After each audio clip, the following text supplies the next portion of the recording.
Hei ja tervetuloa Tuulihankkeessa toteutetun VR-sovelluksen esittelyvideoon. Kuten näemme, olemme saapuneet merelle tuulivoimalan juurelle. Ja aluksi näemme tuulihankkeeseen liittyvän esityksen, jota voimme selata painamalla näitä nappeja.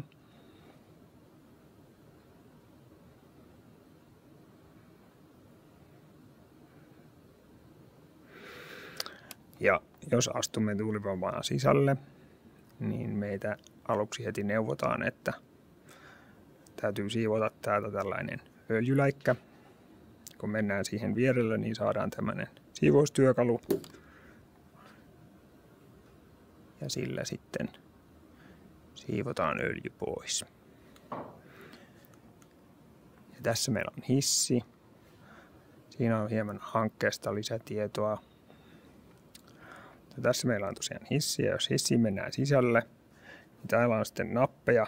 Tässä on nyt 4 nappia. Oikeasti täällä on semmoinen väännettävä vipukytkin, joka liikuttaa hissiä ylöspäin. Ja tässä on nyt realistinen hissin nopeus, joka kestää sitten aika kauan mennä tuonne ylös asti.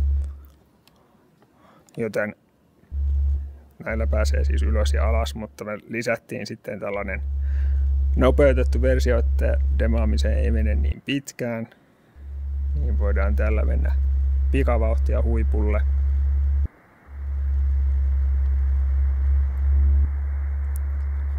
Ja nyt ollaan tässä tasolla, mihin asti hissi menee, ja sitten pitäisi mennä vielä tikkaat ylös, niin ne päästään tästä painamalla nappia. Ja nyt ollaan sitten nasellissa sisällä. Siinä on vähän sähkökaappeja. Aika ahdasta täällä on.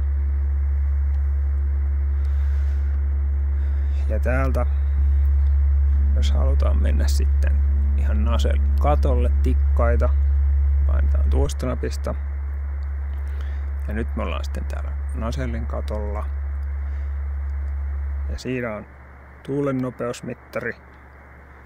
Ja sitten täällä on, kuten näkyy, niin merkkivalo on palannut, joten se halutaan nyt vaihtaa uusi tilalle, niin lentäjät näkee, missä mennään.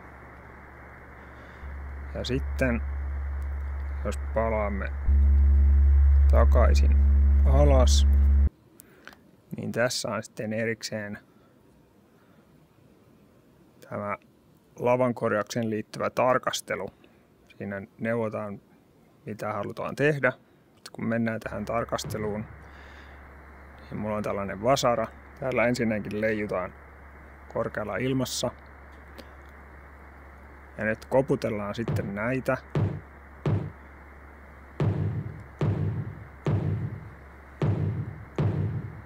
Eli nämä 2 kaikuu, eli ne on ok, mutta tämä se ei kaiju, niin se ei ole hyvä. Ja peukalolla alaspäin, niin päästään seuraavaa.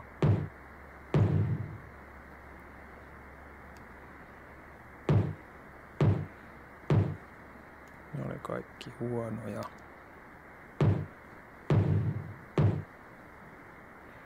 Mä teen virheen tässä tarkoituksella. Ja sitten ollaan valmiita. Siellä tuli 1 virhe. Ja tästä napista pääsee sitten, jos ei jaksa mennä hissille, niin pääsee suoraan tonne ylös.